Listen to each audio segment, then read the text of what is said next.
हजरत अली शेर खुदा, एक हाथ में तलवार, एक हाथ 40 गज ऊंचा था खैबर का दरवाजा और 40 गज चौड़ा था। हजरत अली शेर खुदा कहते हैं मैं अल्लाह अकबर के नारे लगाता मैदान में गया, अल्लाह अकबर के नारे।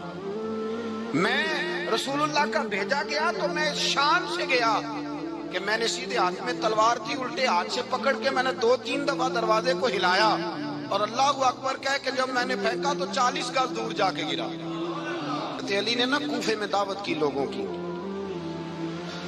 जब आप अमीरुल मोमिनीन थे, दावत की, सब लोग आए। एक नौजवान आया जिसने शोरा सुना था पर हजरत अली को देखा नहीं था। हजरत अली को देखा नहीं था। जवान कहता जब मैं आया ना, मैंने लोगों से पूछा वो बूढ़े मौला अली किधर है जिन्होंने खैबर का दरवाजा तोड़ा था, बड़ी शोहरत है, किधर है? कहते हजरत अली साहब ने बैठे थे, मुझे किसी ने कहा वो बैठे हुए।